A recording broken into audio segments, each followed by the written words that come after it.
他不愿意结婚，他和你不是认真的，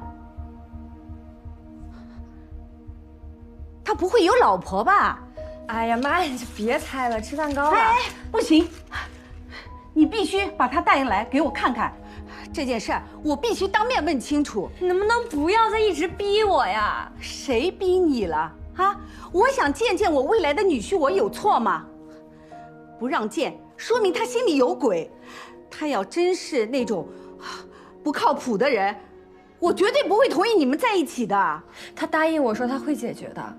你还真做了小三啊？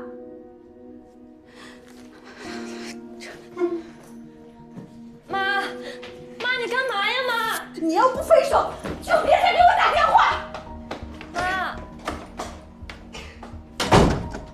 妈，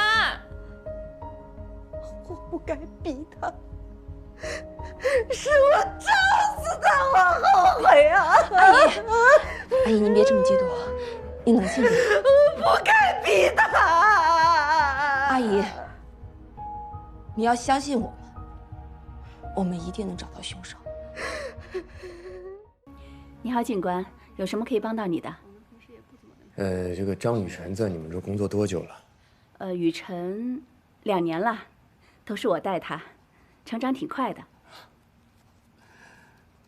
在你眼里，他是个什么样的人？他是从小城市来的，单亲家庭，一个人闯到现在挺不容易的。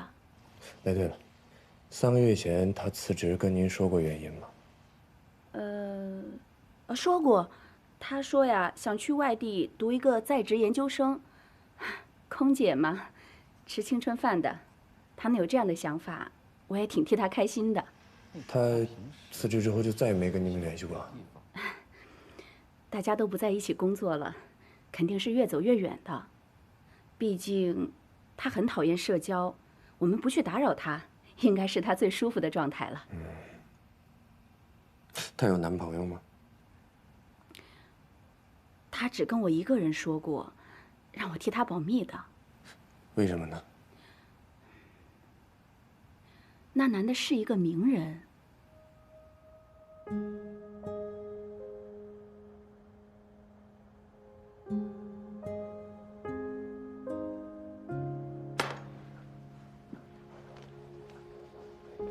今天的航班非常顺利，又是原来的路，再是我路。对，不好意思，能不能帮我拿点冰块？抱歉，我不是休息室，请您稍等。谢谢啊。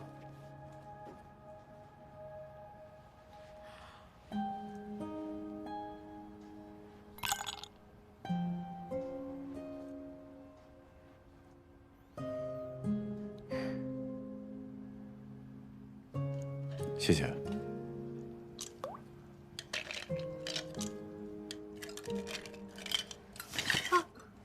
抱歉。啊，没关系。实在抱歉，张浩先生。你不是这儿的服务员啊？啊，我学过4年小提琴，您的事情我听过很多。衣服我帮您干洗吧。真的没关系。不好意思，是我向你说抱歉才对，是我自己搞错了。你学过小提琴？郑浩。张雨晨。我真的很仰慕您，您很多作品我都听过。谢谢。郑浩。对，著名的小提琴演奏家，他是有家庭的，所以张雨晨让我替他保密。依我看，他应该是做了他的小三。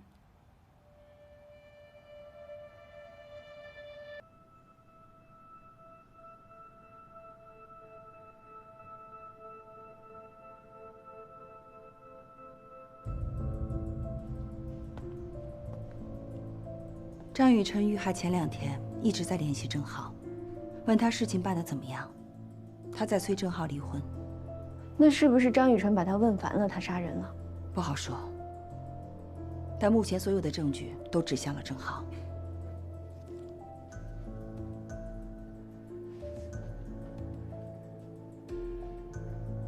他是怎么死的？我们是在一个废弃的汽修厂里发现了他的尸体。他的尸体被保鲜膜包裹着。你们确定这是张雨晨吗？经过 DNA 鉴定，我们100%的可以确认，尸体就是张雨晨。你跟张雨晨什么关系？朋友，普通朋友。你对情侣的界定是什么？你什么意思啊？我们调查了你跟张雨晨的通话记录，确定你和张雨晨是情侣关系。你们在一起半年，他希望你离婚，但你一直在拖。5月份见过张雨晨吧？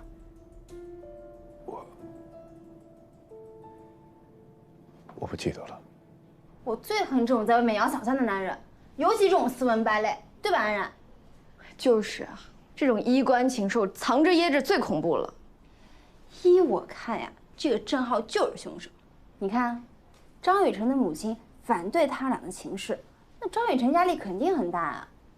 再说了，谁愿意一直当小三呀？所以案发当天，张雨晨把郑浩约到家里，想跟他好好谈谈。不是跟我说只要1星期吗？现在已经3个多月了，你到底还要让我等多久啊？我和你说过了，没你想那么简单。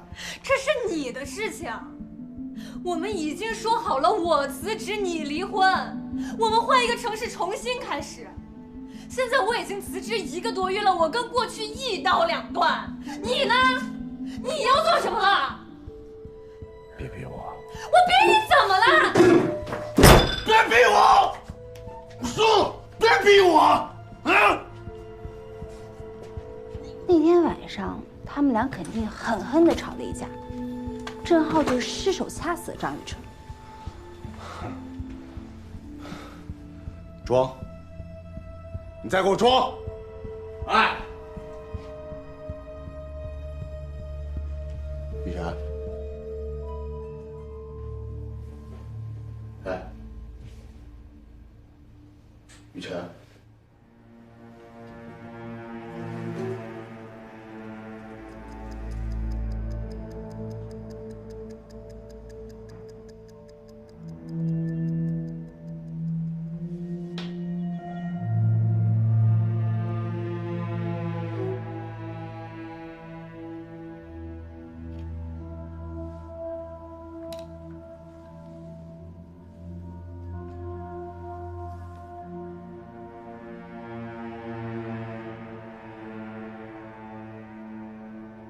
后来冷静下来，郑浩觉得不能把尸体放在家里，但是家中又没有合适的熨尸袋，所以随手拿起了一个手提袋。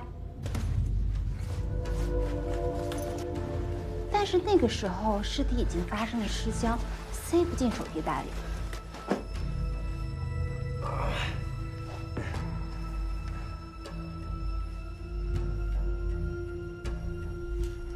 他或许戴了手套，但他忽略了自己平时的生活痕迹。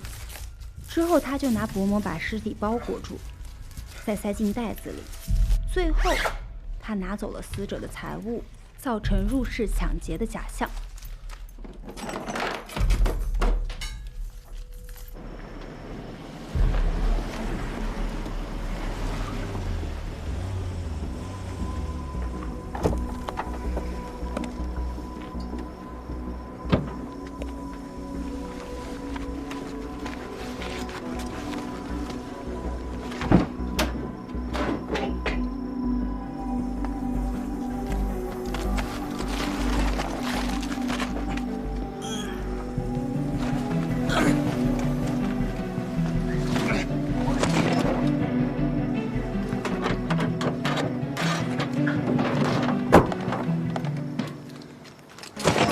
月24号凌晨，郑浩将尸体抛弃在废弃车场里，然后出差去演出，妄图逃过法律的制裁。可以呀，你分析的够细致。这种情杀案，我以前在省厅实习的时候见过好几起，大多都是这样。反正啊，在外面包小三的男人没什么好东西。行了，八卦聊够了吧？啊？办案不是故事会，什么事情不能光靠猜测，一切的推论都得靠证据。哦。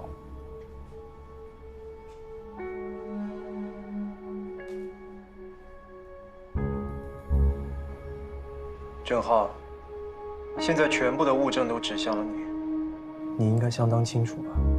就算你编再多的谎，都是没用的。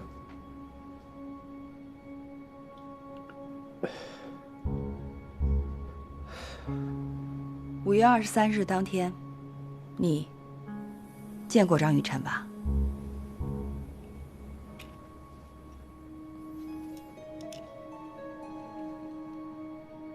我们确实在他家见过，而且我们吵了架。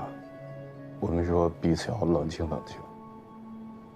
张雨晨说，在我没离婚之前，他不会再和我有任何的联络。他让我把所有东西都拿走。确切的说，我是被他赶出去的。我没杀人。你为什么要隐瞒你跟张雨晨的情侣关系？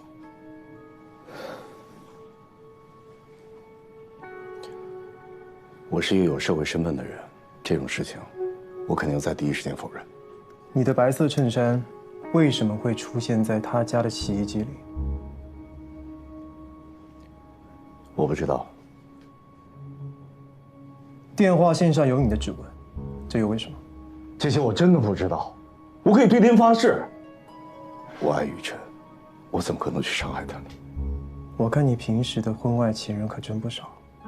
对不起，这是我的隐私，但是我可以告诉你们，雨晨他是第一个让我动离婚念头的人。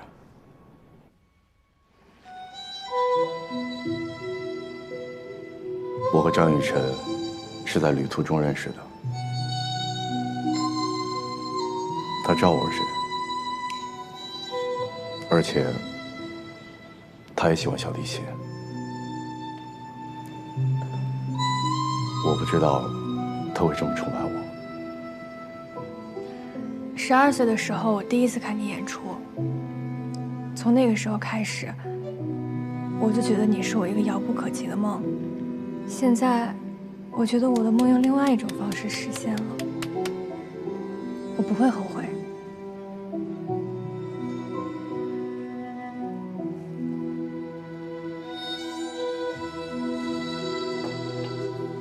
雨晨，来，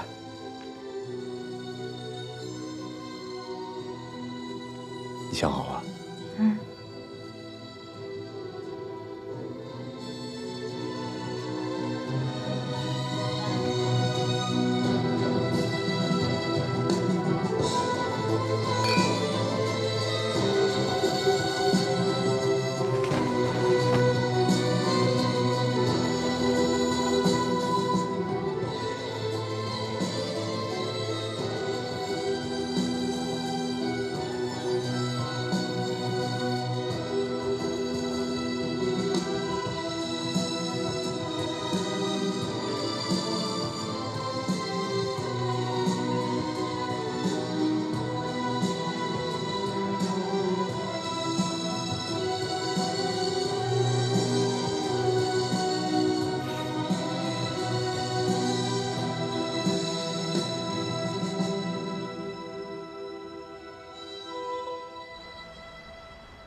你结婚了？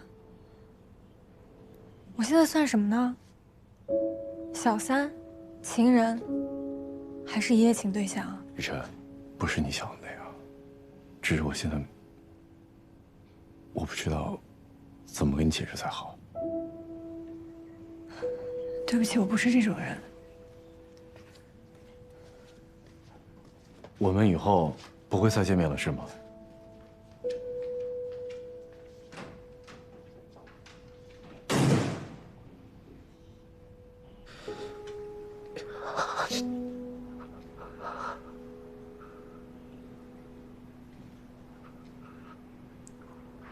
对不起，我今天有点累了，今天能不能就先到这儿了？好，那今天到这儿吧。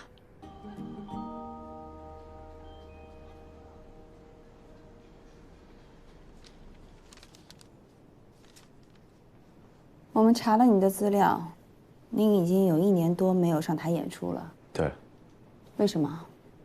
一些原因，我觉得我自己没有办法在舞台上取得更高的成就，音乐离我越来越远。那段时间，其实我想过死。我本以为张雨晨是来救赎我的，但是我错了。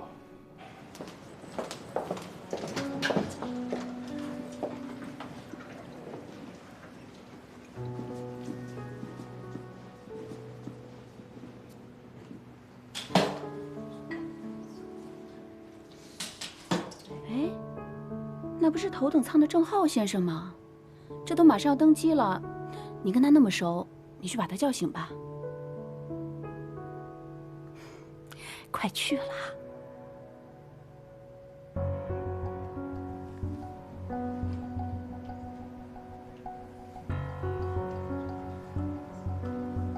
先生，先生，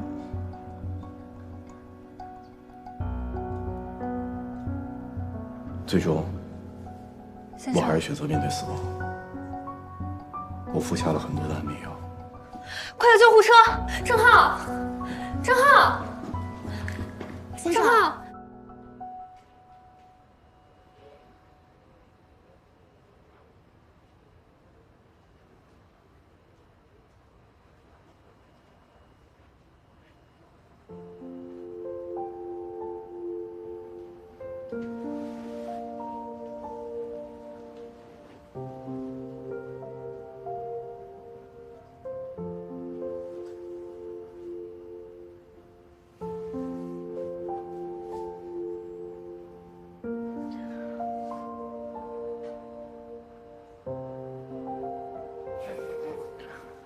你感觉好点了吗？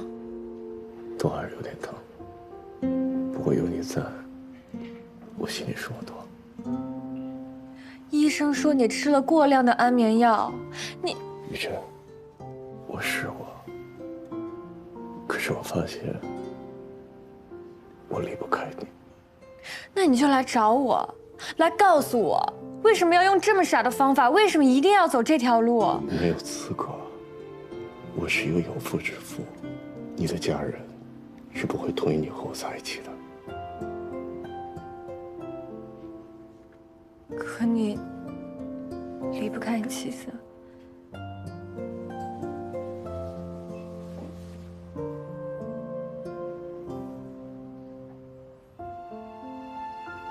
我知道我自己特别自私，不敢离婚，也不愿意对你放手。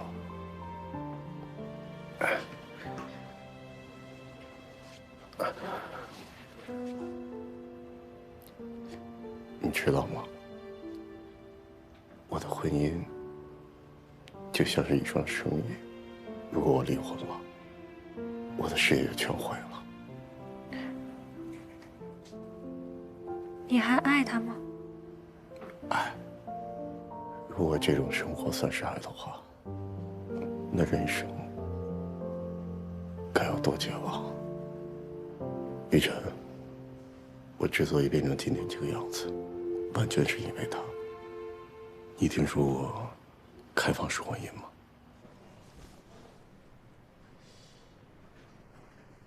开放式婚姻，就是我的妻子可以去找别的男人，我也可以去找别的女人。在感情上，我们不束缚彼此。对了，我认识他的情人，也许你们该去问问他，就能更加理解我们的生活方式了。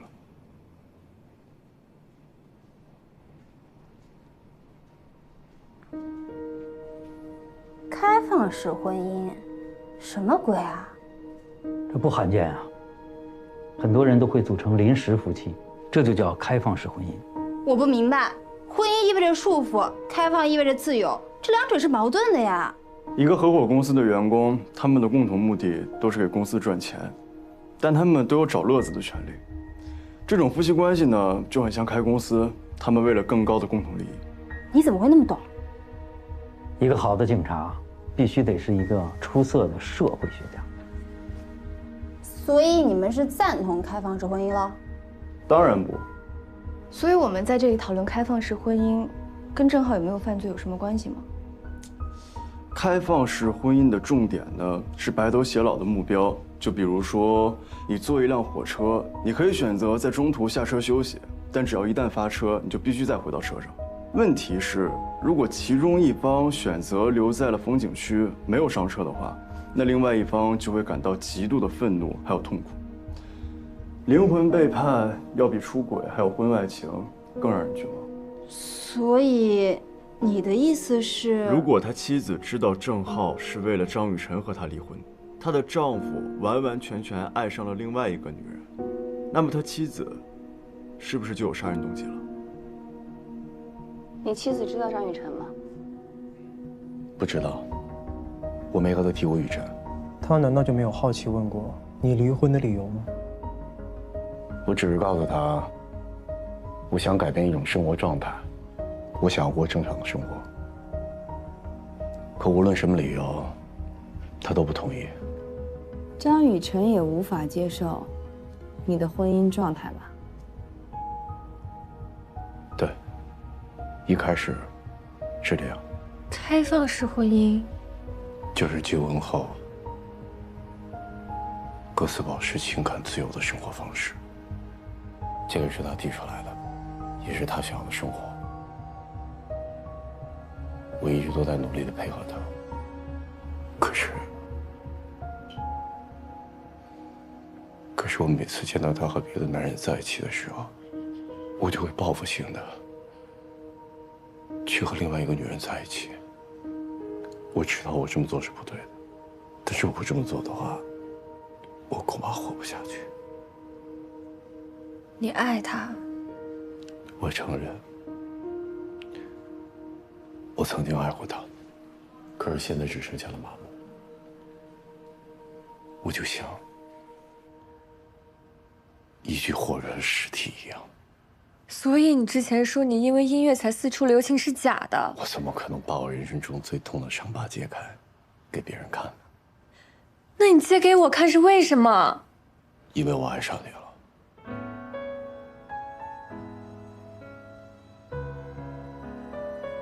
雨晨，我真的爱上你了。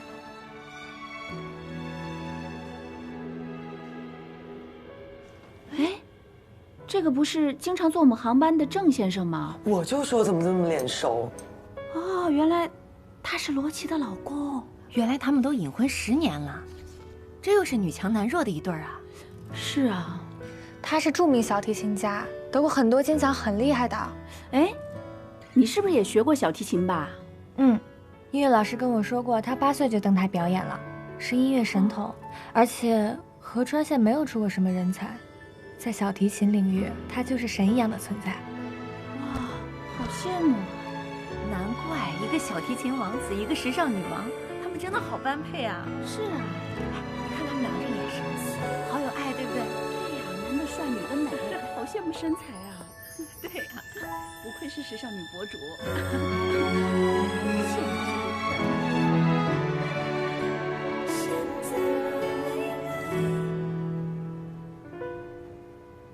对于罗老师上一次跟我说的那个空，我很感兴趣。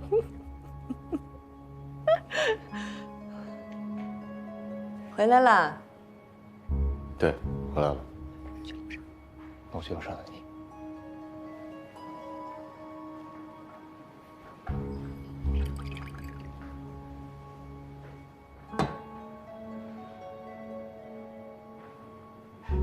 怎么了？生气啦？没有啊，我挺开心的。对呀，我也觉得我们挺开心的。我们对对方都是保持很大的透明度，没有任何人可以威胁得到我们的婚姻，因为我们都知道，不管我们经历了多少事情，经历了多少人，彼此都是对方的终点。我记得我们的约定。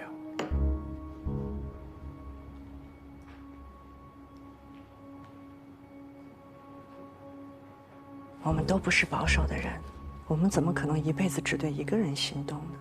我们现在感情很好啊，所以说明我们的选择是对的。嗯。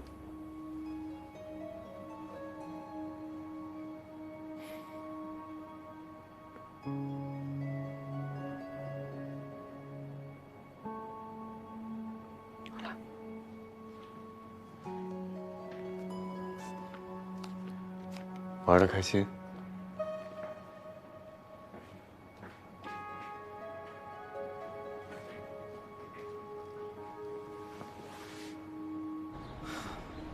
虽说他们夫妻各玩各的，但是碰上那种情况，我还是挺尴尬的。不过话说回来啊，你能接受罗琦，这也挺奇怪的。我和罗琦只是各取所需。罗琦是时尚界的女魔头，我要是得罪她，我的未来就毁了。实际上，罗琦想要得到的东西，他一定会得到，没有人逃得掉。著名的小提琴家郑浩先生涉嫌谋杀，正在接受警方的调查。对此，罗琦女士会对公众有一个交代。罗总来了。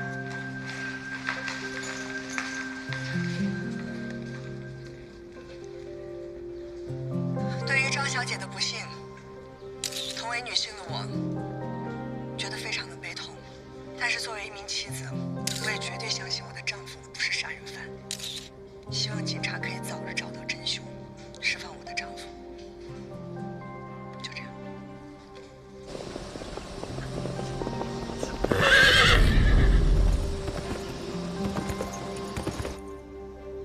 这个马场应该是会员制，罗琦约在这里见面，就说明他是这里的会员，而且经常来这儿。我也是这会员。你经常来这儿骑马啊？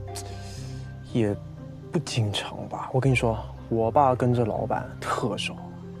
哎，雪飘爷，你想学骑马吗？不然体验一下吧。我跟着老板也特熟。打住，干活。你来了。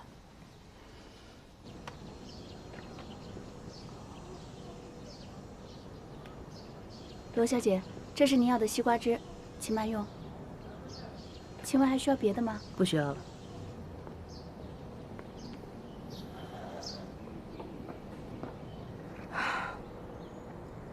我和郑浩结婚10年，相信你们从媒体上也看得到，我们俩婚姻很幸福。直到半年之前，他突然跟我说要离婚。他为什么要提出离婚？他说他想换个活法，当然我尊重他的选择，只是我没有同意离婚。你听过张雨晨这个名字吗？以前没有听说过，直到几天前你们把他从我家里带出去，我才第一次听说。据郑浩交代，你们夫妻之间选择了开放式婚姻，肉体自由，灵魂坚守。可郑浩是为了张雨晨才选择和你离婚的，他违背了自己的诺言。你知道这件事情之后，应该很愤怒吧？你刚才没有听我说话吗？我说了，我是前几天才第一次听说张雨晨这个名字。5月23号，你人在哪里？做什么？我们20号的时候去龙帆市参加了时装周，27号返回了合川县，23号的话，应该是在龙帆大酒店参加庆功会吧。在此期间，你没有离开过龙帆市吗？我们有行车记录仪、开房记录，包括那天在现场的朋友和工作人员都可以为我证明在场。你们现在是在怀疑我是凶手吗？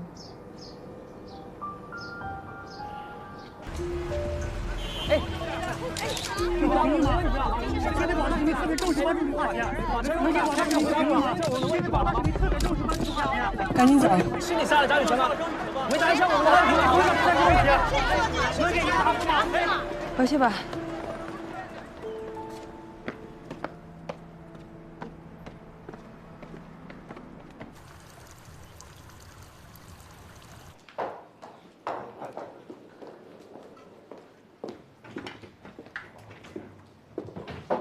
你要干什么？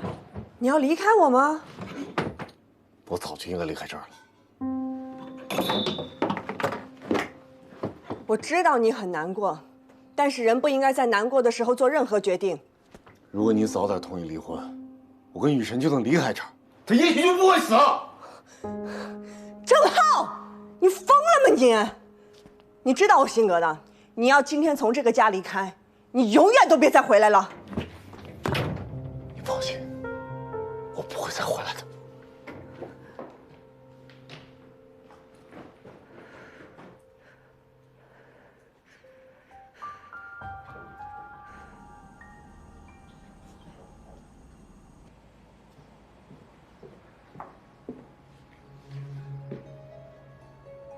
相册，你怎么来了？吓我一跳！什么相册？张雨晨的相册。昨晚9点，你跑到我休息室来，待了半个小时，相册就不见了。这相册对于别人来说，别人不感兴趣。我们已经是陌路人了。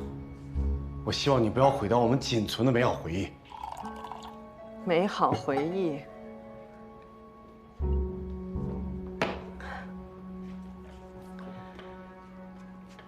你要真的觉得是美好回忆的话，你为什么会背叛我？结婚前我们就知道彼此是什么人，我们也写下了婚前的协议，相对自由，谁都可以去追求自己爱的人，对吗？那还有一句话呢，死也要死在一起，这句话你忘了吗？张雨晨出现之前，你有5次出轨，我1次都没有管过你。你没有跟我提过分居，更没有跟我提过离婚。对。但这次不一样。有什么不一样啊？张雨晨死了，你还有什么理由不回家吗？罗琦，我简直没有办法和你沟通。我现在就问你，相册呢？那是人家的遗物，你要它干什么？那我还想问问你，我们俩结婚10年了，10年。你到底还爱不爱我？现在说这还有什么意义？没有意义了。我早就知道我对你的爱没有任何意义了。你知道唯一我和你不一样的是什么吗？是我还爱着你。就因为我太爱你了，才给了你伤害我的机会。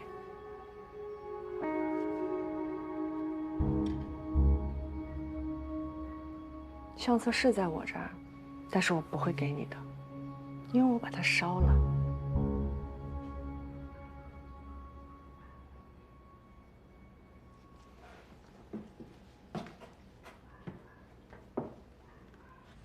我总觉得吧，这段监控有用，但就是说不出来用处在哪儿。这2个人从头到尾都没有说到关于案情的实质内容啊。你们这监控一般保存多久啊？一般是1周。那你们每天都会查看马场的监控录像吗？3天查1次。啊，对了，我们这里3个月前丢过1次门钥匙，后来是员工在厕所里面找到了。当时出现这个事之后，我们主管就特别注重安全防护工作，把客人所有的物品都放在柜子里。你说这万一要是丢了，我们还真担当不起。我看23号晚上有人拿门卡进入马场，就跟这丢失的门卡有关系。那23日和24日2天。监控录像有异常吗？那是2个月了，我查一下啊。好。哎，找到了。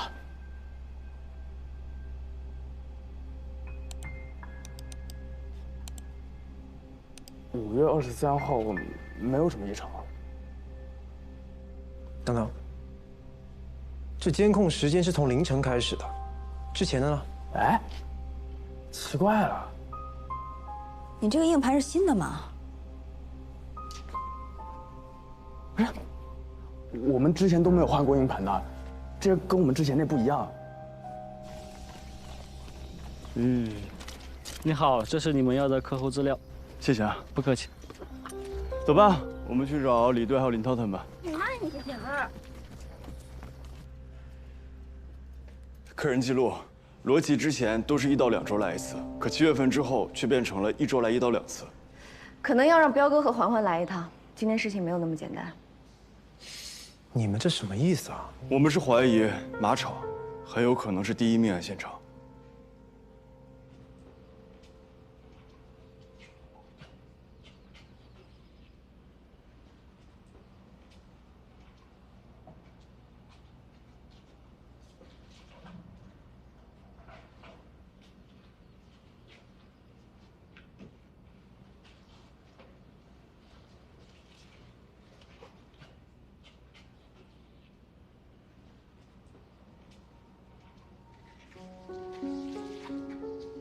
彪哥，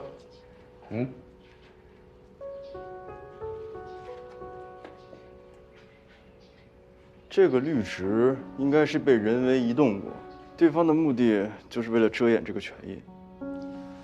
我也问过经理了，他说他当时也注意到这个绿植被移动过，但没有当回事儿。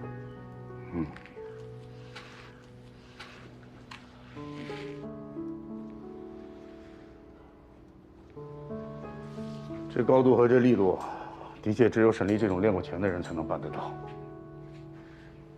说说物证的具体情况。 3个月前，休息室的门卡曾失而复得，而找到的人就是罗琦，所以我们怀疑罗琦偷盗并复制了门卡。5月23日，罗琦把门卡给了沈丽，沈丽作案后用新的硬盘更换了拍下的视频证据，用这种让人难以察觉的方式销毁了视频证据。你的意思是，沈丽设法把张雨晨引到了马场，杀人之后把张雨晨又拉到他家里包裹尸体，并且销毁了监控视频。但是沈丽租车的 GPS 显示。 他的车一直停在停车场，直到凌晨，车子直接开到张雨晨家，然后就是废弃的汽修厂。其实很有可能是沈丽杀完人后更换硬盘销毁证据，然后将尸体放在罗琦的车上运回了张雨晨家，再用自己租来的车将尸体运到了废弃汽修厂，用这样的方式来干扰我们的视线。 假设我们的推断都成立的话，那么罗琦在这过程中至少帮过2次忙：一是引张雨晨来马场，二是把尸体运到张雨晨家里。瞒天过海，李代桃僵。但其实我们只要在现场或者罗琦车内找到张雨晨的 DNA， 那我们的推断就是成立的。还有沈丽的痕迹。找到了，带血的玻璃碎片，正好我们的生物提取仪也下来了。我去罗琦出差的酒店看一看。 再去核实一下他不在场的证明。师傅，你是怀疑罗琦做的手脚？我只是确保万无一失。我建议把这段监控视频放给沈丽看。沈丽谋杀素不相识的张雨晨，我认为沈丽很有可能受罗琦的情感控制，这也就能解释为什么你在马场搭讪完罗琦之后，沈丽会在夜间用武力警告你要远离罗琦。 出于嫉妒，与其说嫉妒，不如说是在维护自己的战利品。他为罗琦杀了人，他现在已经没有回头路了。他绝对不许任何人破坏自己的情感战利品。杀人后，沈丽并没有离开河川县，而是留下暗中联系罗琦。难道沈丽在等机会和罗琦私奔？如果说他们利用指纹来嫁祸给郑浩，那一旦成功的话，郑浩和张雨晨都会消失。 我觉得还是要从沈丽这里寻找突破口。我认为这个视频可能就是突破口。罗琦曾经说过，他自始至终只爱郑浩一个人，这对沈丽来说可是一个不小的情感炸弹。Get，林涛，嘿，把这个视频给沈丽看，要快。好的，李队。哎，审他的时候要一语中的，跟这个案子没有关系的就不要再说了，学一下齐名，扮不漂亮。 就不要来见我了。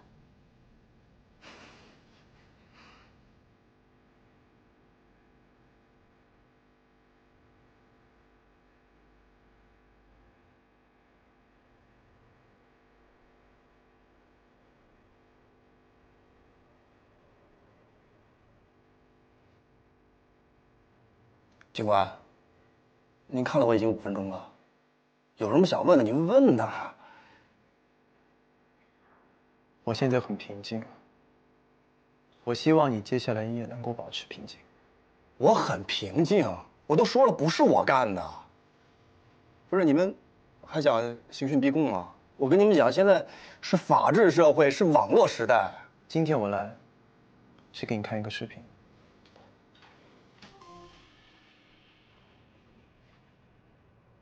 我们俩结婚10年了，10年，你到底还爱不爱我？现在说这还有什么意义？你知道唯一我和你不一样的是什么吗？是我还爱着你。就因为我太爱你了，所以才给了你伤害我的机会。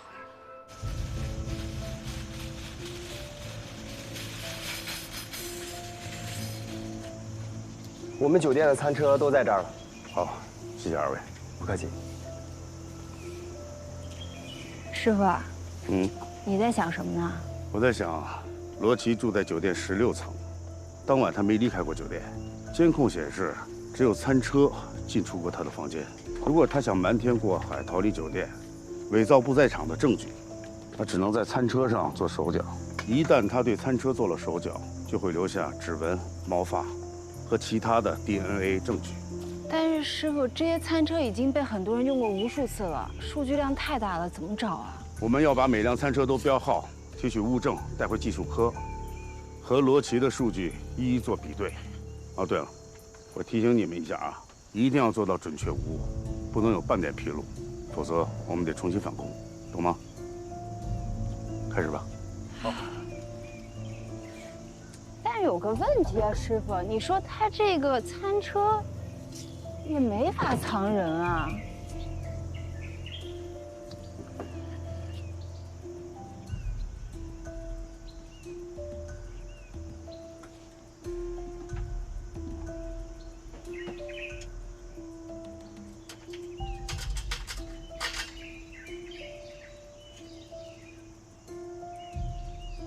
欢欢，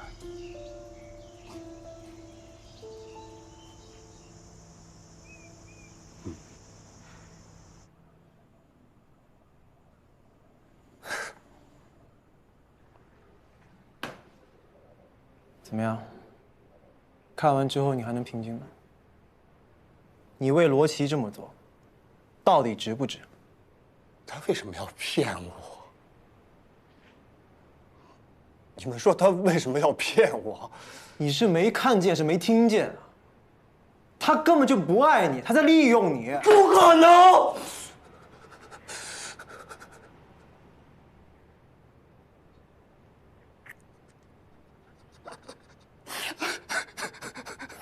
行吧，等罗琦落网，我会提供你们2个人见面的机会。但你现在要告诉我真相是什么？现在就说。你知道我有多爱他吗？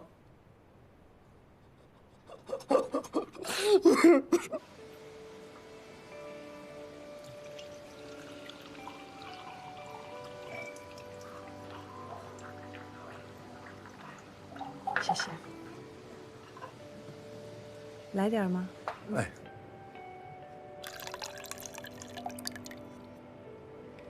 我很可怕吗？没有啊。你不怕我，但是我知道公司里很多人都怕我。那可能是因为他们不够了解你。你很了解我吗？你一个人撑起公司，而且在现在这样环境这么不景气的时候，还能做到行业顶尖，真的挺厉害的。我跟你在工作的时候，我觉得你话挺少的，但没想到你还挺会聊天的，工作能力又很强，肯定很多小女生追你吧？没有，我也不喜欢小女生。为什么？很多男生都喜欢小女生啊。可能是太幼稚了吧。喜欢成熟的。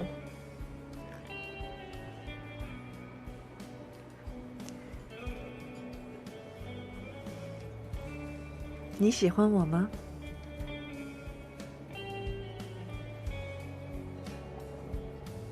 我是认真的。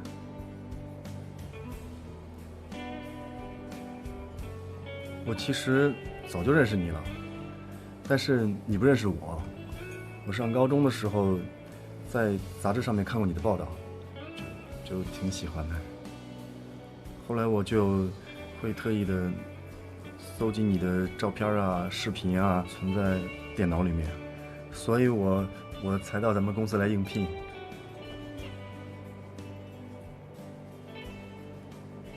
在生活里，能把梦想变成现实的人很少的。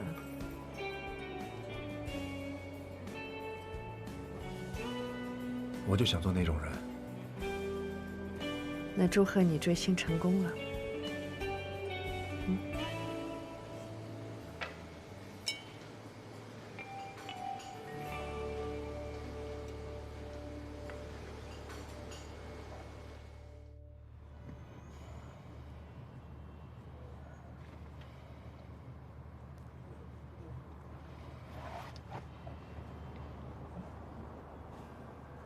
你家住哪儿啊？我今晚上不想回家。你喝多了。喝多了才敢讲真话。那你还有什么真话要跟我说吗？你老公出轨了，所以你很伤心。你每天在公司里面加班到半夜不回家，公司的人都传开了。他不值得你为他难过。真的，他不配。你干嘛那么在乎我的事儿啊？我连做梦都会梦见你。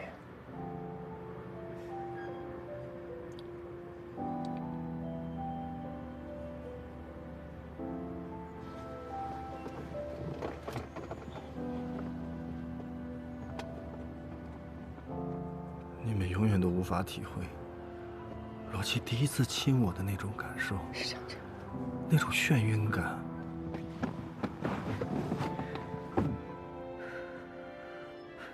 我不想因为寂寞开始一段恋情。下车吧，我给你叫了车了，马上就到了。所以我肯定他是真的爱我的。感情这种东西是装不出来的。我没什么可说的了，反正我们的爱情，你们是不会懂的。你不说清楚，我们能明白吗？啊！而且在你看的是爱的东西，在他那还不知道是什么呢。你不觉得你们之间的相处，他一直在引导你，控制你吗？你什么意思？你仔细想想我说的什么意思？我等着你告诉我。我给你提个醒了，在两性关系中，越是难征服的女人，这个男人就越想去征服她。这感觉熟悉吗？类似的情况有没有发生在你身上过？不知道那一次算不算？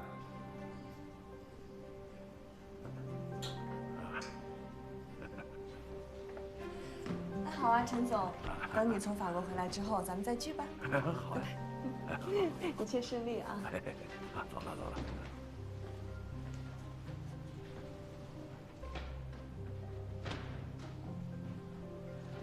罗琦，你刚才没有敲门。老男人没一个好东西，不要被他们给骗了。说完了吗？出去吧。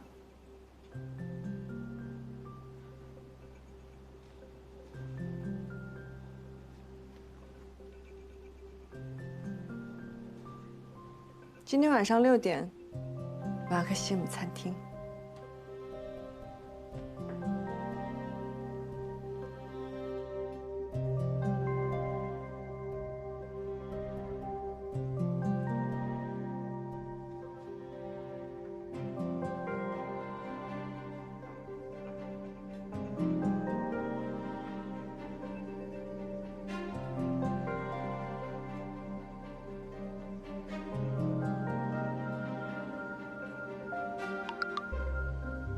先生，您的花没拿。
不好意思，不好意思，等一下，我浴袍在外面，帮我拿一下。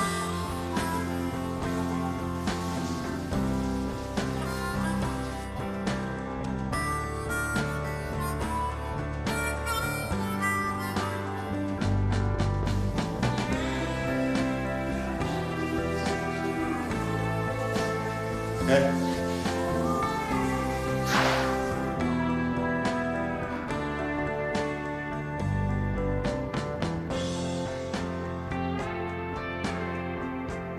你昨天晚上没碰我，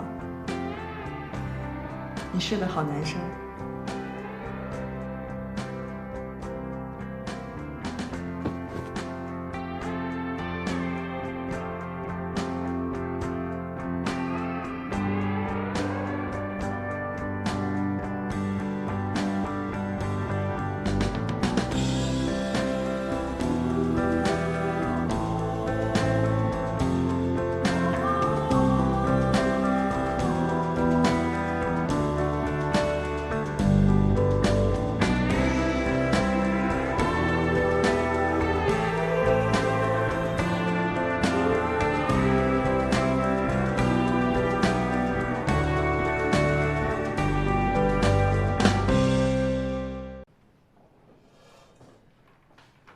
昨天你的爱情故事，我们已经充分的了解过了。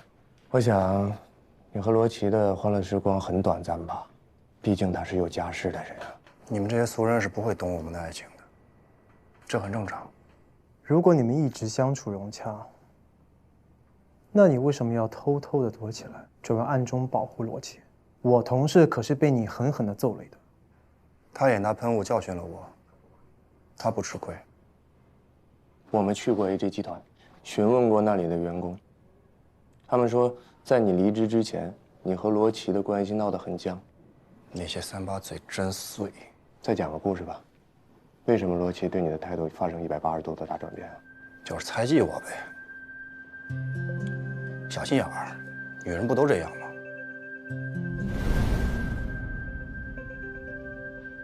你看我还有肱二头肌，你摸一下嘛。哎，可以的。你还有胸肌啊！一会儿我们一起去健身啊。我一会儿帮你做好了送过去。当时我们部门新来了一个女同事，我跟她之间真的就是工作上的交流，谁知道罗琦误会了。下班了，要不要一起去健身呀？我今天稍微有点忙，要不改天呗？你说的啊。啊，那我先走啦。你先去吧，拜拜。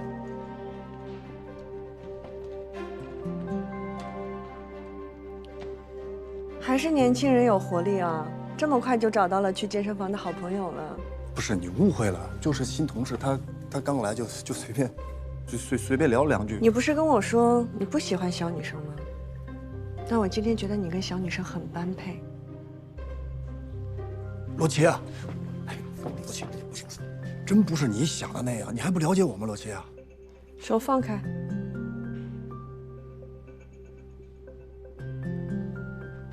以后叫我罗总。你真误会了。下班了，下班了，我先走啦，拜拜。拜拜。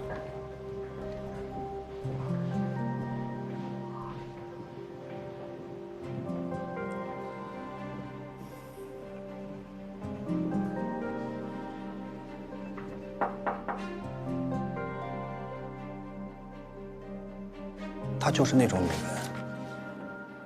前一分钟可以让你上天堂，后一分钟就让你下地狱。那段时间我一直在恨自己，我非常自责，我怎么会把这来之不易的幸福给亲手毁掉了呢？然后呢？你做了什么？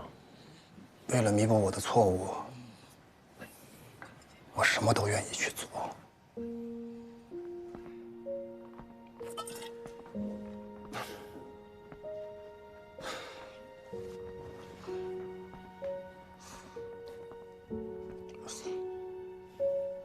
你喝多了吧？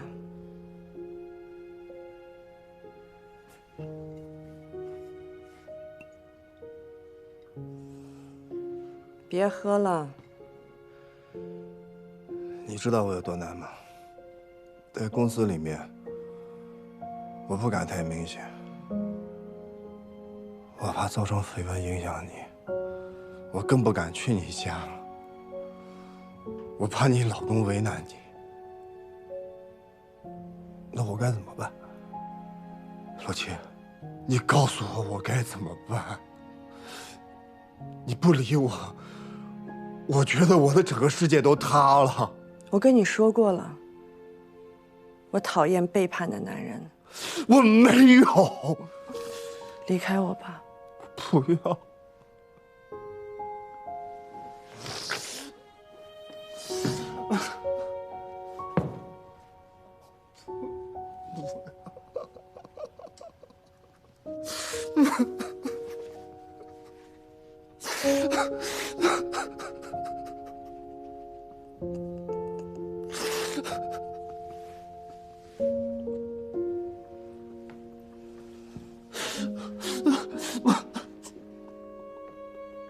你是真的爱我吗？我爱你。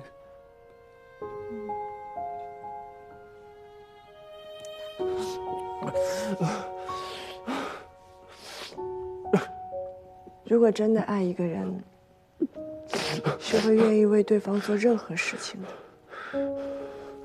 你愿意吗？我愿意。我愿意为你做所有的事，所有。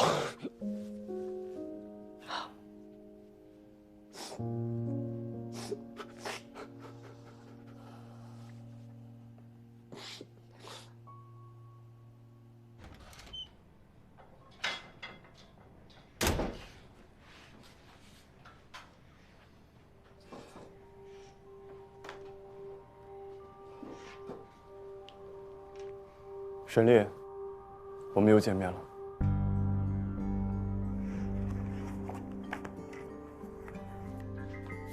通过这些检验报告，充分可以说明以下事实：第一，我们在马场的监控室的硬盘上发现了你的微量血迹，这也就说明了你销毁了拍下来你罪证的监控，换上了新的硬盘。这招确实难以察觉，你很聪明。第二，我们在沙发下发现了玻璃碎片。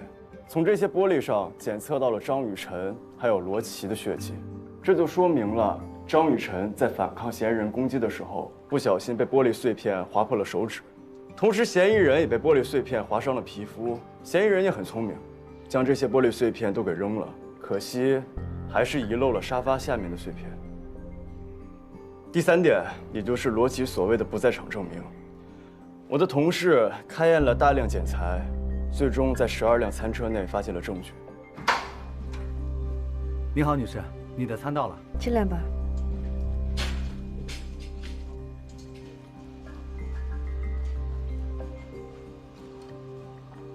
当晚，罗琦用5000块钱收买了送餐人员，然后藏在车内逃离酒店，最终再返回命案现场。这个餐车托盘下边内侧发现了罗琦的毛发、齿纹以及皮肤碎屑。给罗琦送餐的送餐员已经承认了，他帮罗琦做了伪证。人算不如天算，任何犯罪就一定会留下罪证，无一例外。当晚你和罗琦就是在马场的休息室里，也就是第一命案现场，铁证无疑。说吧，沈丽，怎么杀的人，怎么弃的尸，怎么嫁祸给的郑浩？证据都在这儿了，你现在说还不晚。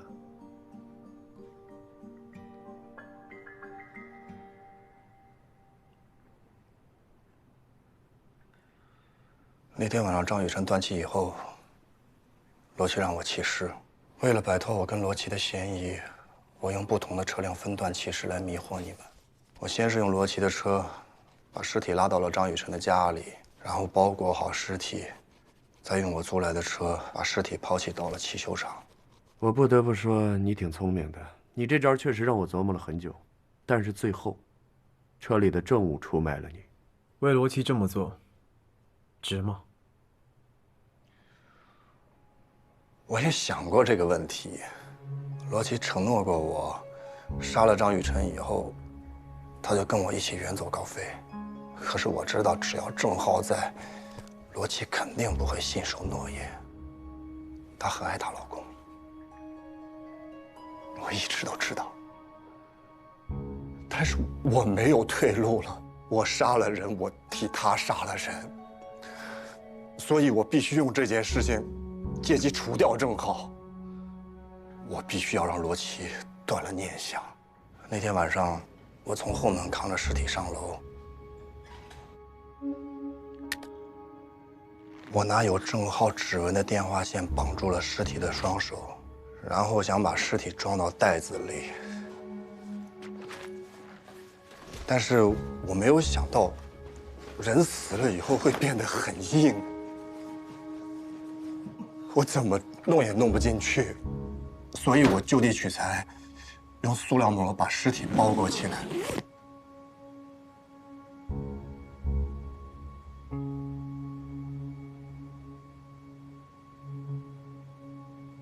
我本来以为自己做的天衣无缝，人算不如天算，还是被你们给逮着了。你们知道吗？如果罗琦信守承诺，早早的跟我一块离开河川，我今天是不会坐在这里的。聊聊罗琦吧，说说你和罗琦是如何对张雨晨行凶的。拿张纸，还有笔，我给你写一个邮箱。那天晚上发生的事情，我都拿针孔摄像机拍下来了，你们看完就知道了发生了什么。拍下罪证，为什么？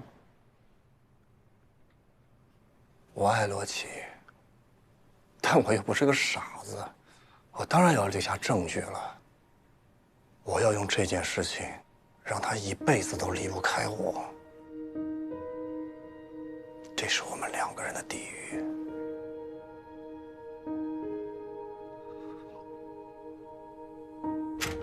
我们确定了罗琦手机的定位，人在河川县西餐厅，出发。哎，通知救护人员，以防万一，希望用不上。走。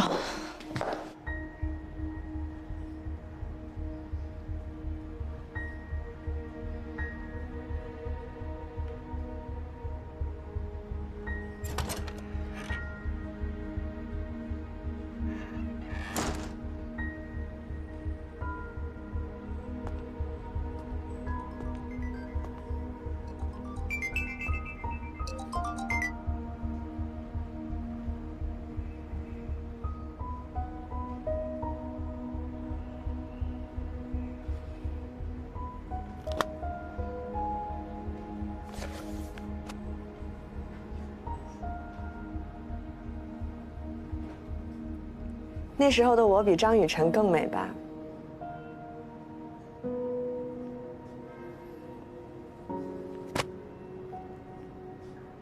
罗琦，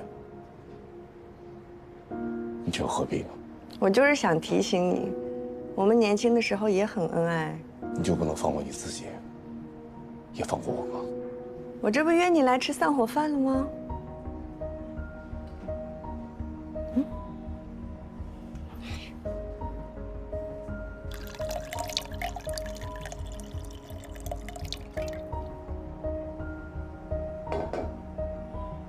喝完这杯酒，我们一拍两散。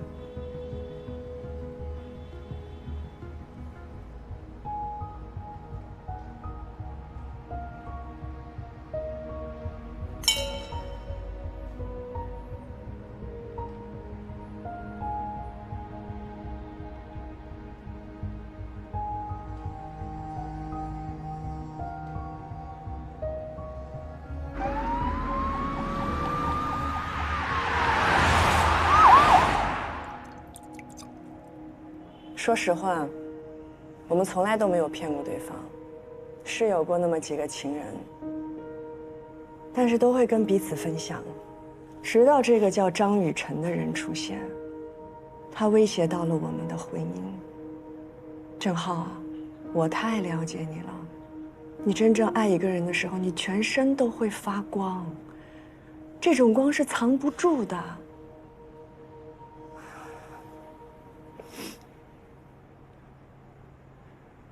罗琦，我一直想问你个问题：到底是不是你杀的张雨晨？怎么说呢？我没有亲自动手吧，我找了个人帮忙，沈丽。你疯了？你以为你没疯呢？结婚前你答应我的那些，你才是个疯子。我们俩是天生一对儿啊。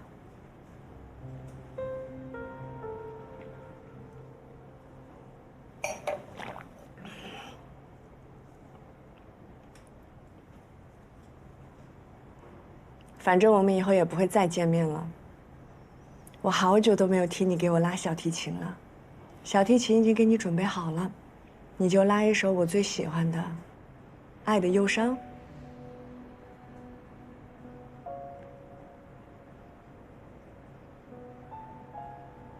洛奇，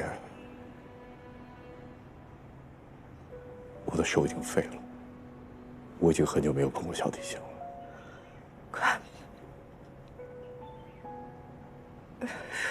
什么时候的事儿？你为什么不跟我说？你有问过我吗？我们曾经过去的生活已经回不去了，难道不是吗？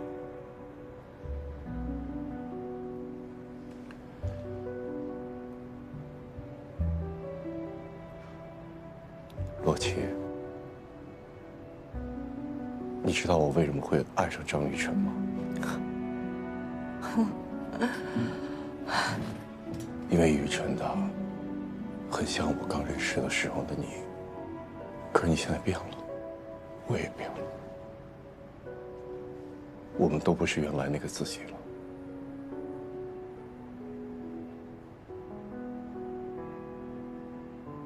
洛奇，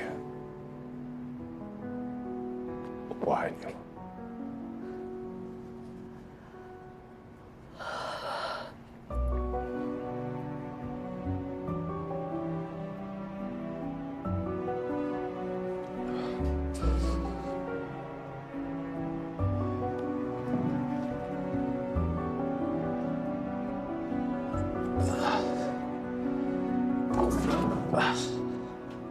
你要去哪儿啊？你在酒里放了什么？没有什么，我只是想陪你走到人生的尽头。郑浩啊，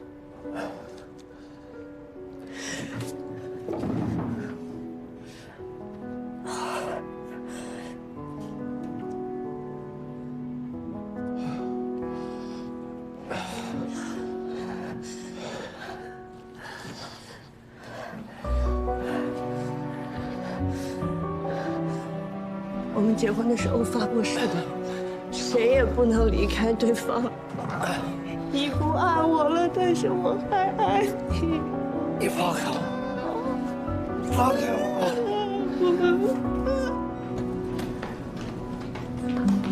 放开我！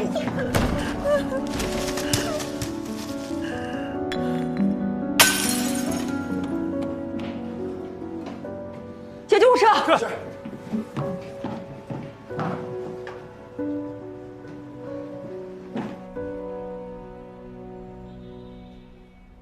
证据链凿时，在罗琦车子后备箱里发现了张雨晨的血迹。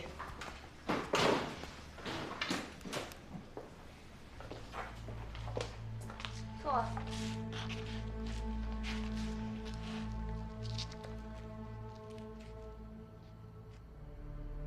郑浩约我们在这儿见面，他差不多10分钟之后就到吧。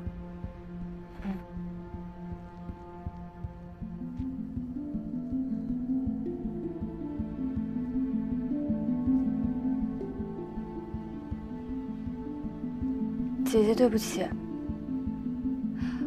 我是跟郑浩在一起以后才知道他是有家室的人的，但是那个时候我们已经分不开了。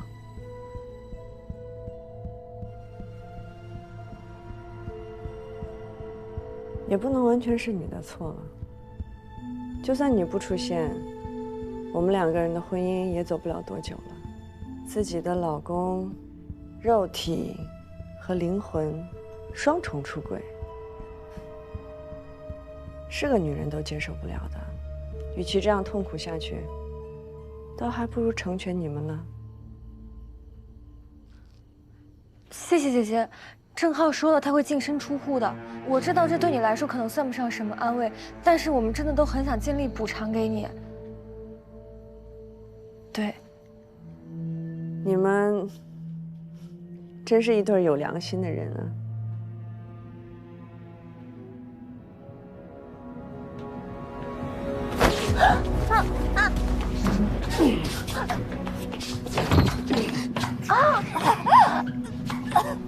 你别反抗了，我今天就没有打算让你从这个房间里出去。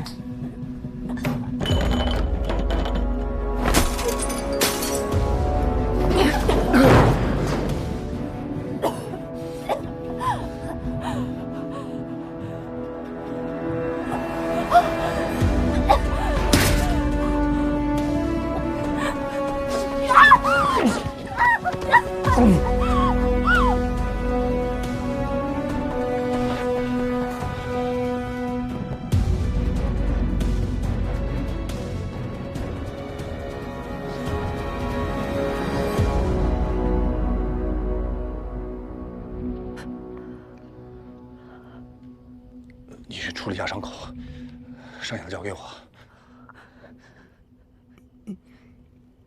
你可以吗？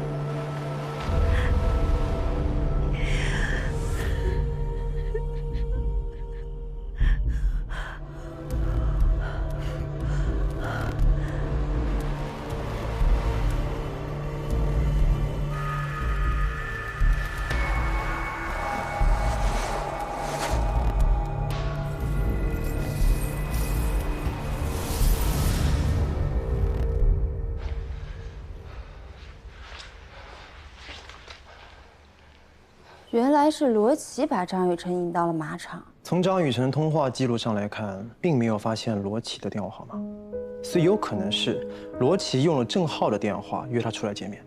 张雨晨想借机向罗琦表达歉意，才会轻信罗琦同意去马场的。简单、单纯、轻信他人，这是他吸引郑浩的地方，也是因此丧了命。但我不明白，像罗琦那么聪明的女人，怎么会为爱情那么失智呢？他也许不是放不下，他只是输不起。有道理。罗琦对沈丽的诱骗，害了沈丽。这种畸形的爱，就是一把害人的利器。做个无情的人，也许会更轻松一些吧。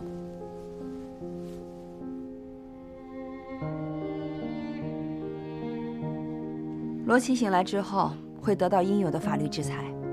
郑浩醒来以后，托安然把相册交给张雨晨的母亲。证据链闭合，嫌疑人认罪伏法，铁案交到检察院。空姐案尘埃落定。案子虽然破了，但更重要的是安慰在案情中需要被抚慰的人。这一点安然做的比我们都好。那是，我11表姐人好。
哟，就你一个人啊？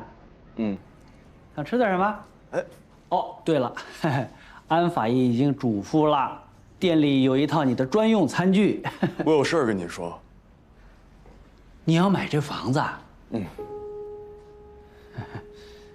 年轻人，有梦想是好事啊，但你不是林公子啊。这房子是临街的铺面，虽然比不上大城市的价格吧，那也是一笔不小的开支呢。我知道这个您不用担心，我会管舅舅借钱，还可以银行贷款，只要您同意，这一切都好办。抱歉啊，秦法医，这事儿我不能答应。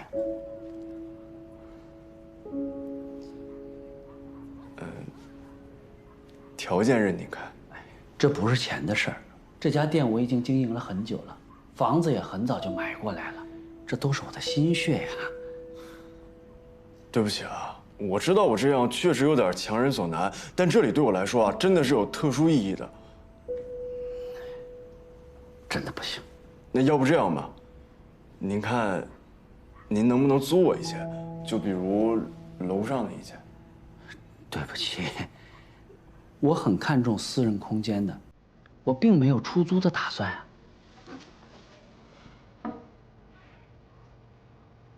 啊。那您方便我去2楼的其他地方再看看吗？真对不起，这是我私人的地方，我有权利拒绝的。那打扰了。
现场什么情况？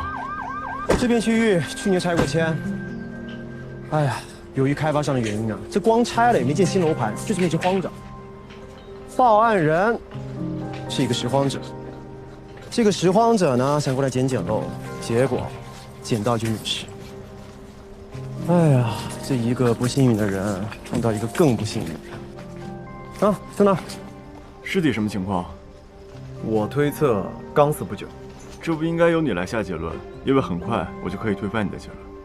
哦，对了，我现在就可以推翻你的上一条结论。他其实挺幸运的，他被发现了，他已经迈出了找出凶手的第一步。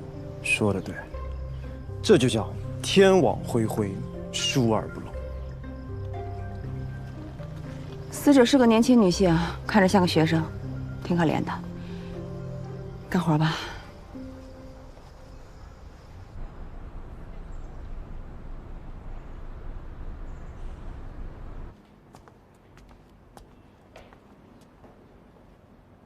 马思思同学怎么没来？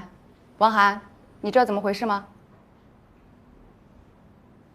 同学们，我们上课。起立。老师好。同学们请坐。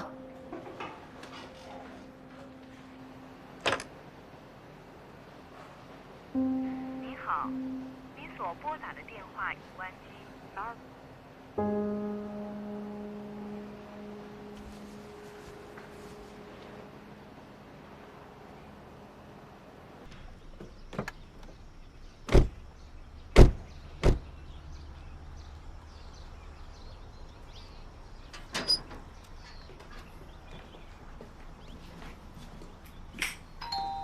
谁呀？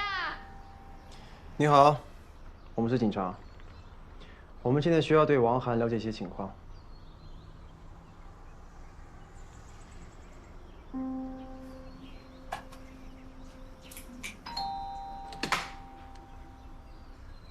请进。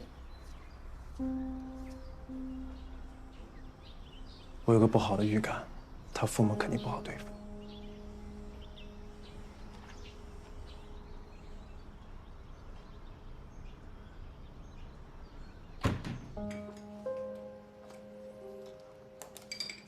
一会儿呢，涵涵要上课，为了节省大家时间，就在这询问吧。啊，梅姨啊，哎，给3位警察上3句。不用了，我们有自己的工作纪律，不能在这里吃饭。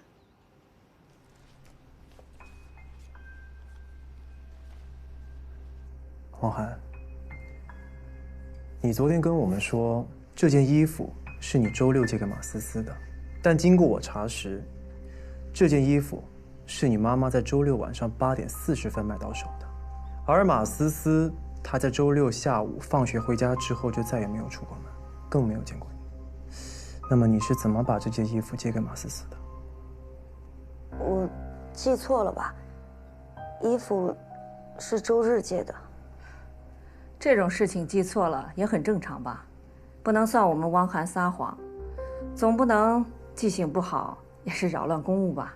我们没有说您女儿撒谎，您不用紧张，记错一些细节是非常正常的事儿。王涵同学，你的证词对我们来说非常关键，你能不能仔细回忆一下你在周日几点见的马思思？下午，具体几点我不记得了。你应该知道，我们想弄清楚你几点钟出门是件很容易的事情吧？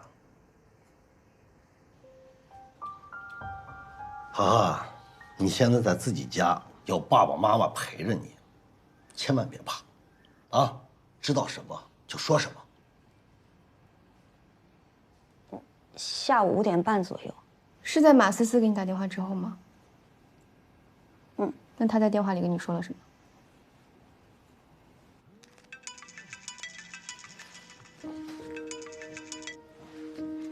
喂。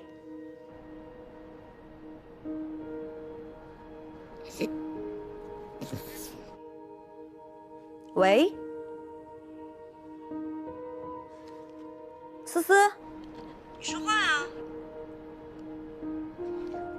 打错了。你怎么了？声音听起来怪怪的。你在哪儿呢？干嘛？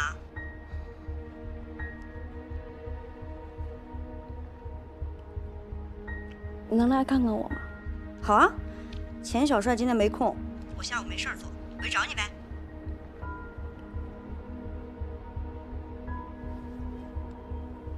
好，那你记得帮我带件外套。好。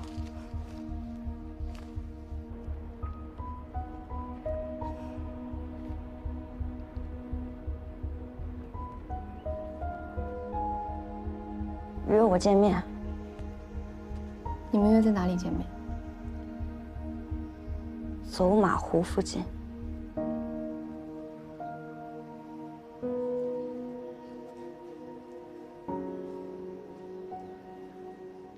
方不方便详细的给我们描述一下你们当时见面的情形？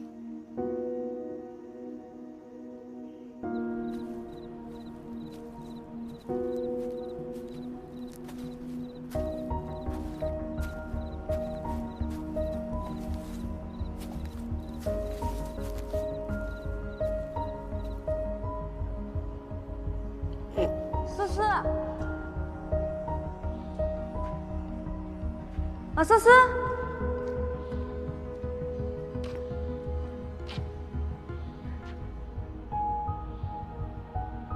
马思思，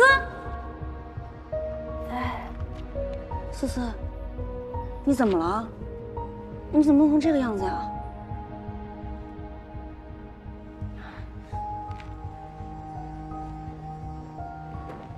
来，往车上。你跟我说你怎么了？啊？怎么了？见面之后，他看起来还挺开心的。我还说让他跟我一起去吃饭，但是他说他之后有重要的事情。什么事情？我没问。他约你去这么远的地方，总该有个原因吧？就是借衣服。那我们第一次询问你，你为什么不把这些事情告诉我们？我怕你们觉得这件事情跟我有关，毕竟他最后一个电话是打给我的，我很有可能是他见过的最后一个人。我怕我解释不清楚，学校同学会误会我。各位啊，如果没有问题的话，那今天就到此为止啊，因为涵涵马上就要上课了，好吧？王涵同学，例行公事，我们需要你的几根毛发做调查，所以请你配合我们。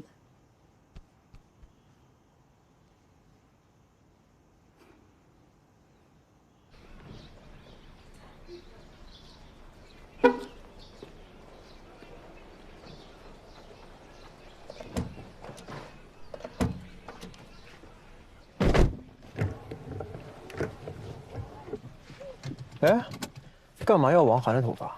因为我们现在还不能排除王涵的嫌疑。我们昨天在作案现场龙帆市炼钢厂厂房的2楼发现了一根头发，这根头发上呢并没有毛囊，所以没办法鉴定 DNA。但是从发质上来看，完全不属于马思思的，是属于另外一位女性。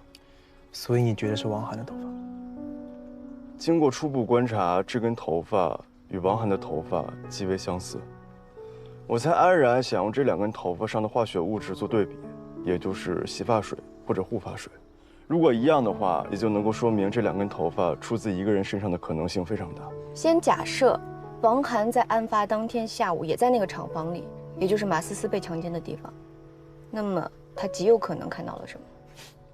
那王涵干嘛撒谎啊？再怎么样不可能怀疑王涵强奸了马思思吧？除非他有什么想要包庇的人。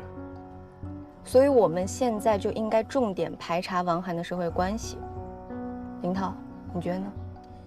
我觉得吧，你们说的特别有道理。但2个大法医啊，咱们要不要吃饱了再干活？我刚好知道家好吃的，走吧。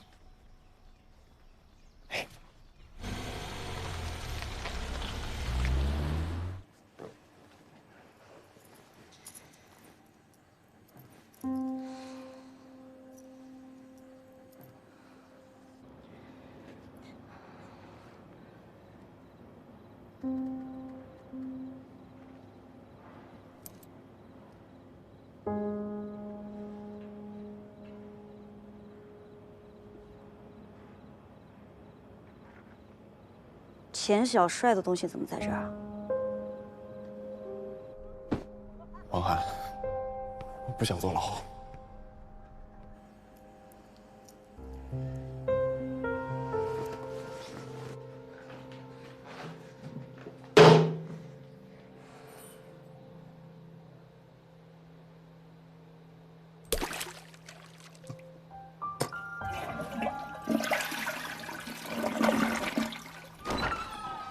缓缓，那谢谢亲爱的安然。这是林涛给你带的。你吃完了，我还有事儿要麻烦你。这个是王涵那根头发，你去拿现场的证据和这根头发做对比，如果不出意外的话，化学物质应该是相同的。如果相同呢，直接去告诉档案队那边；如果不同的话，再来找我。明白。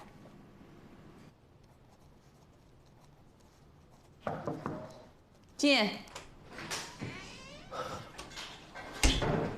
李队，这是法医的报告。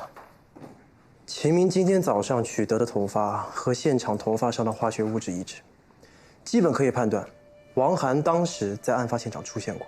王涵的社会关系查怎么样？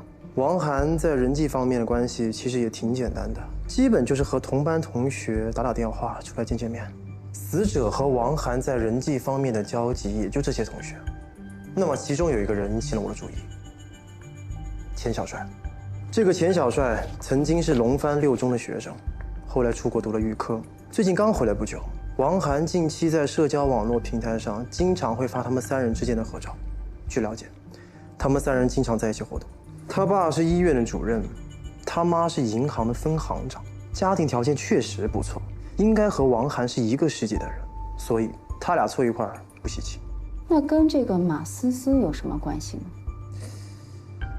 没有，基本上可以说是毫无交流，微信、信息、通话上都没有来往记录，社交平台上也不会互相点赞，不会互相评论，所以我觉得吧，也就王涵和钱小帅关系比较好。不对，哪里不对？在王涵的空间里，他、钱小帅、马思思经常会出现在同一画框里，可在马思思的手机里面，我们查不到钱小帅的痕迹。你不觉得这不合理吗？懂了，我立刻找人恢复马思思删除过的聊天记录。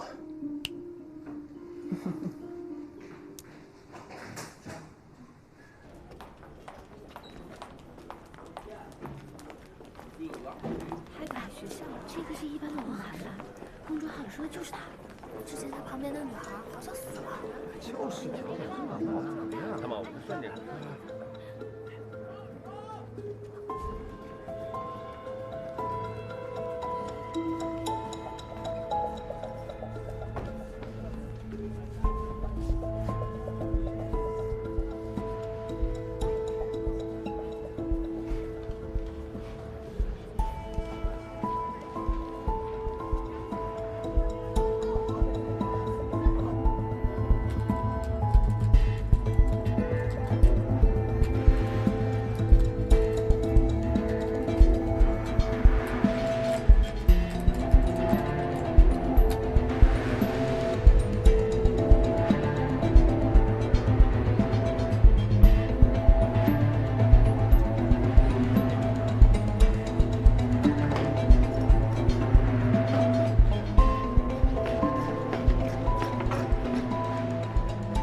有今天，黑森林上面说的到底是不是真的？你看他的状态，明显就是心里有鬼。马思思的死，他肯定知道点什么，就是不说，搞不好跟他有直接关系。但是黑森林上面说的会不会是危言耸听呢？虽然他平时看上去是挺傲的，但是应该也不至于伤害马思思啊。你懂什么？知人知面不知心，不知道。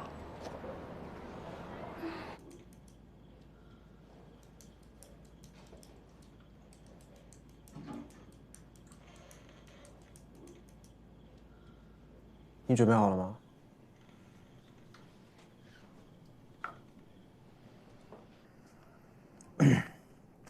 兄弟，不是我对你有意见啊，只是我怎么觉得你好像对这个案子有点上头啊？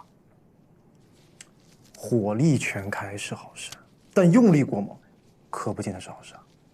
你想想，万一他不是凶手呢？对不对？我劝你别惹麻烦。我有分寸，叫什么？就算他真的是个麻烦，今天我也惹定了。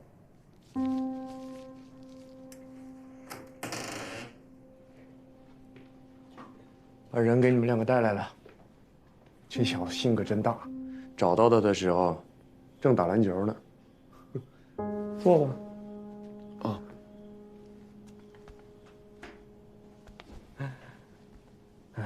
那行，这儿就交给你们两个了。好，我出去了。钱小帅是吧？嗯。我们这一次请你过来，是因为有一桩案件需要麻烦你配合一下，有些问题要问你。配合警方工作是我们公民应尽的义务啊，不麻烦，怎么能说麻烦呢？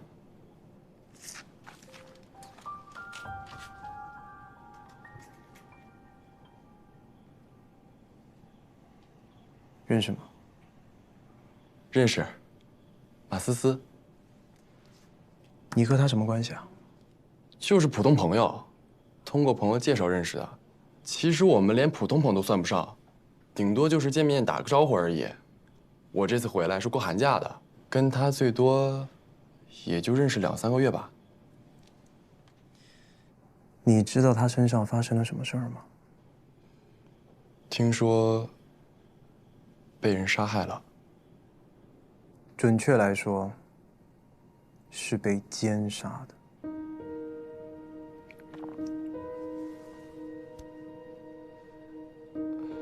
具体死因，我这是第一次听说啊。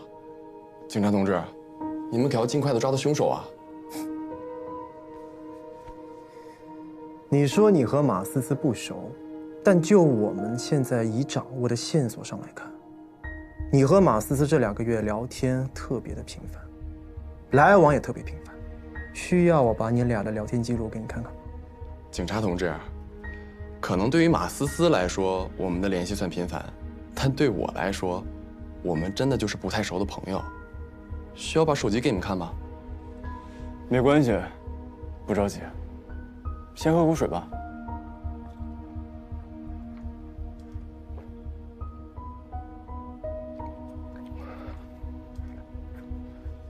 你上周见过马思思吗？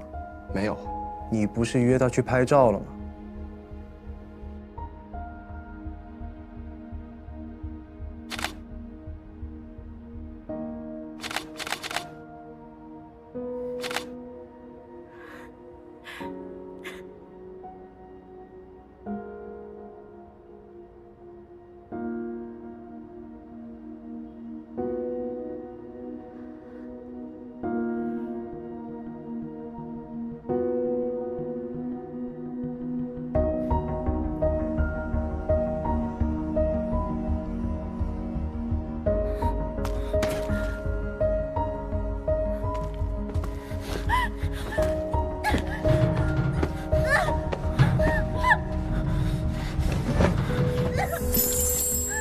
是啊，但是我等了他半天，他都没来。警察同志，我真的什么都不知道。行，今天先这样吧。谢谢你配合。跟我走吧。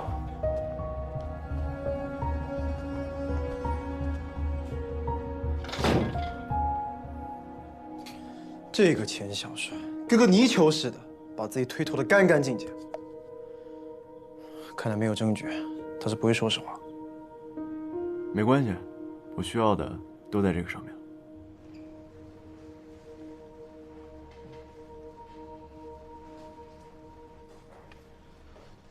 马思思妈妈今天联系你了吗？联系上了，说马上就到了。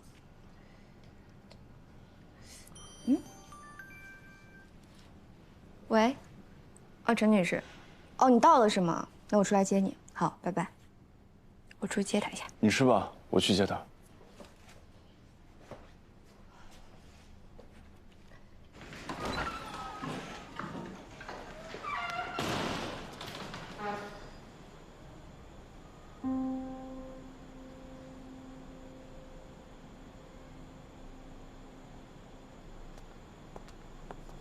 你好，您是马思思的母亲陈美娟女士。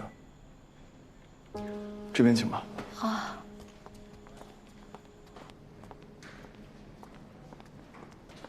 哎，这是哪儿啊？认识间带你看看你女儿。你们不是已经确认了吗？他爷爷奶奶也认了。我是不是就不用去了？你确定？这很可能是你见她的最后一面。好，我跟你去。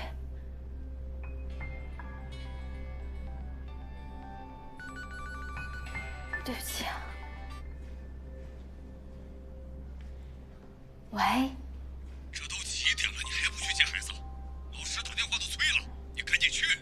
啊，我知道了，我就去。对不起啊，我有点赶时间。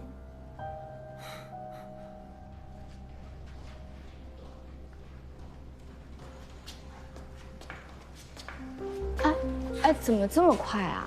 看过马思思了吗？没有，你去带她采 DNA 吧，她着急回家。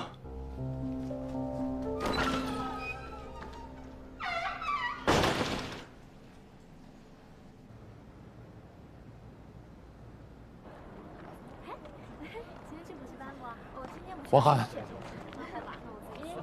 王涵，我叫你，你没听见啊？我得赶紧回家，我妈就是怕我这几天遇到麻烦，天天让司机接我上下学。你不要再来找我了。今天警察找我了，他们怎么找到你的？我正想问你呢。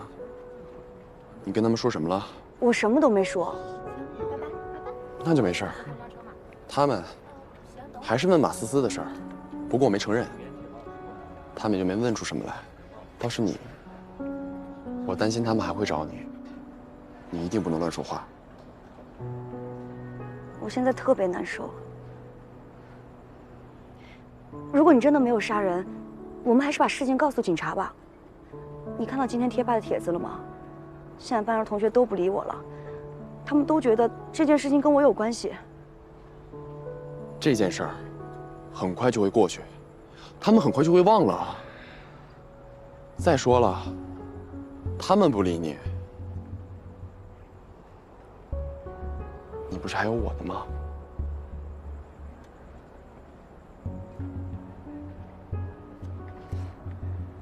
钱小帅，你告诉我，你真的没有强暴马思思？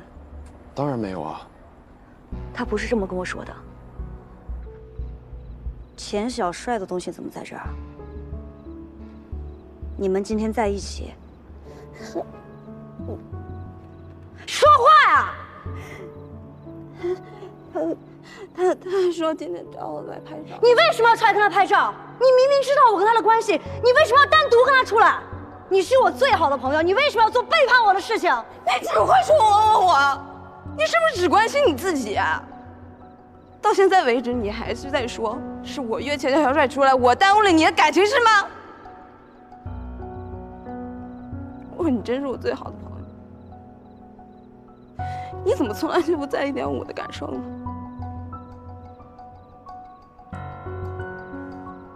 被钱小帅强暴了。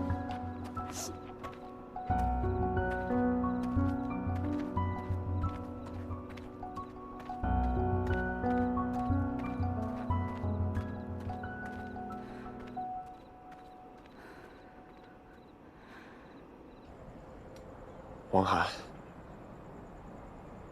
你一定要相信我。我现在能指望的人只有你了。我现在就是很后悔，如果当初我没有答应帮他拍照，就不会有这样的事情了，也不会把你卷进麻烦当中了。不是的，我知道你现在很不安，我不希望你再受到伤害了。再相信我一次，好吗？那马思思怎么办？杀他的凶手还没有找到。马思思现在已经死了，没有必要再因为他影响我们的未来了。王涵，如果你把这件事告诉警察，那我保送的事可就全完了。你愿意看到这样的结果吗？你想要毁掉我的一生吗？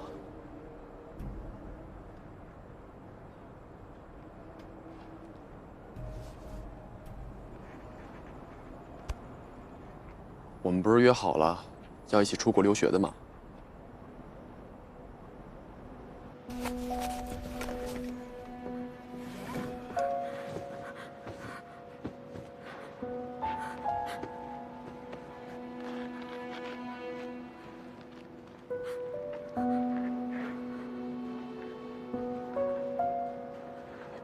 滚！我会报警的。谁会相信你啊？大家是相信一个出生在贫民窟、没有父母教育、身边整天都是流氓混混的女孩啊，还是相信一个家世清白、学习成绩优秀的留学生啊？你给我记住了，是你先勾引的我，是你想攀高枝。可惜啊，没得逞。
赵部队，马思思体内残留精液的 DNA 和钱小帅 DNA 吻合。抓人！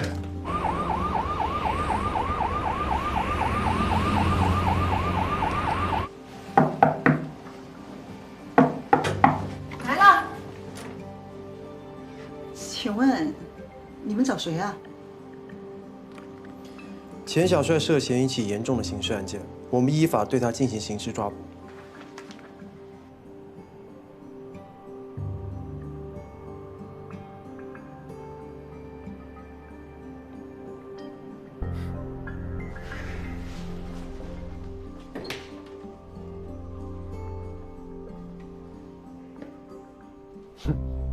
咬死自己没杀人，也不承认强奸了马思思，说马思思自愿跟他发生的关系。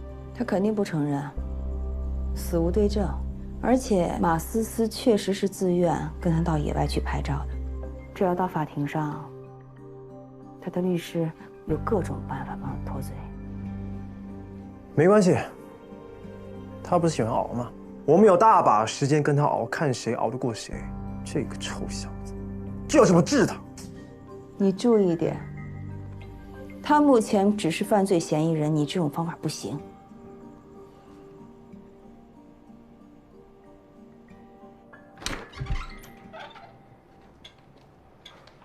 换人也没用，我说过了，我没强奸，也没杀人。还记得我吗？我叫秦明，是个法医。我们对你进行了采样。 确定马思思体内的 DNA 和你完全吻合。我承认，我跟他发生了关系，不过两情相悦的事儿，没你们想的肮脏。他要是自愿的，能挣扎的这么强烈吗？马思思下体有明显的撕裂伤痕，多处软组织戳伤，我们有证据可以证明他死前遭遇过暴力对待，并且激烈反抗过。 所以是不是强奸不是你说了算，是证据说了算。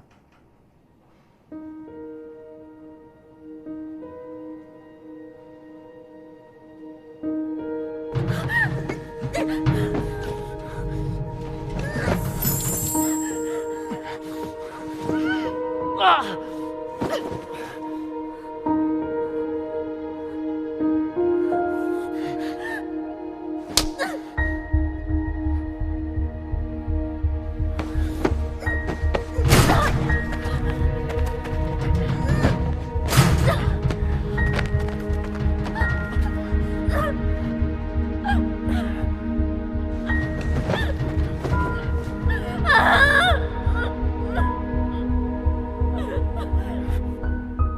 我说过很多次了，我没有杀人。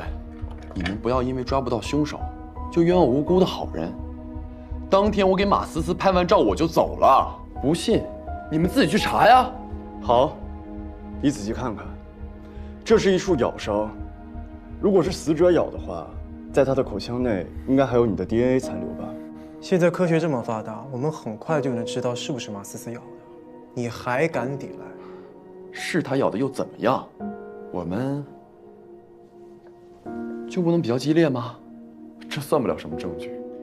你这个伤口目前还是搓开的状态，你是害怕，不敢去医院进行缝合。这个伤口目前的情况非常的不好，如果继续发展下去的话，很有可能会感染，甚至出现败血症而死亡。你手骨上的淤青还有挫伤，应该是殴打马思思的时候造成的吧？采样之后，我应该很快就可以发现她的细胞脱落。你应该是用尽全力的在殴打她，对吧？你知道这样会有多痛吗？对一个小女孩下这么重的手，你配做人吗你？别说了，我没有杀她。钱小帅，你相信死者会说话吗？我告诉你，这只是个开始。你对马思思做的任何一件事情，任何一个细节，任何一个动作，通通都会告诉我。他让我告诉你，你跑不了。还有你的身体，也会一五一十的把真相全都告诉我。你记住，我是个法医，你骗不了我。我没有杀他，我真的没有杀他。除了你，谁还有动机杀人？谁知道呢？这个世界上变态这么多，有的人就是天生不走运，没准马思思就是倒霉而已。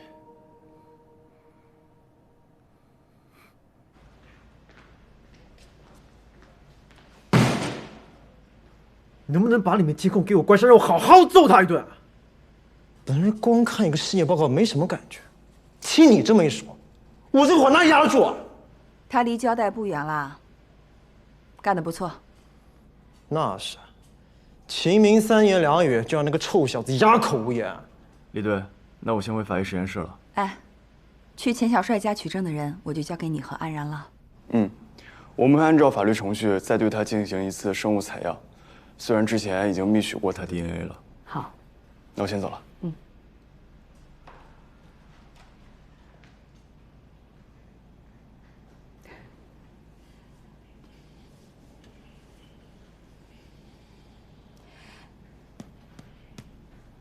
学着点吧。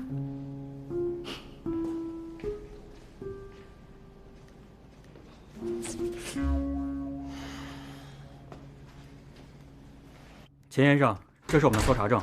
什么搜查证？这是我家！哎，你干嘛呀？你有什么权利？我儿子很乖的，他肯定不会做你们说的那些事情。警方取证，请您配合。你们这是什么态度啊？我们之所以同意你们调查取证，是因为我们相信我们的儿子无罪。你们还真把我们当犯人了。抱歉，这是我们的工作流程，还请2位配合。我们会认真对待每一个案件，给各方一个答复。请配合我们的调查。别动！别碰我！放手！你们这些人怎么这样啊？凭什么搜查我？蜥蜴、蜘蛛、蝎子还有牛蛙。哎，这钱小帅兴趣爱好挺特别的哈。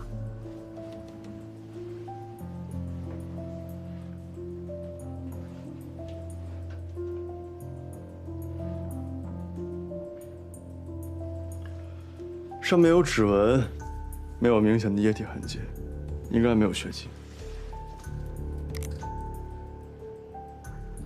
这里边没有储存卡了。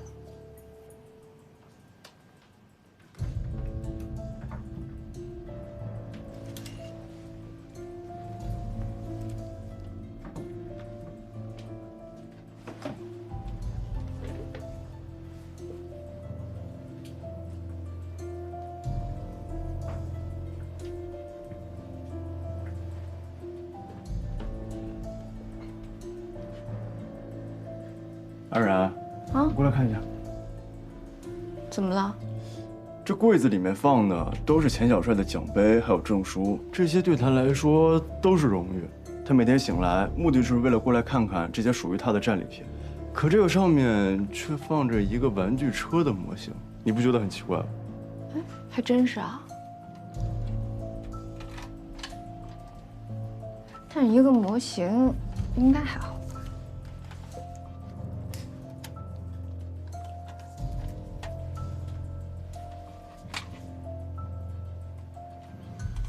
你看，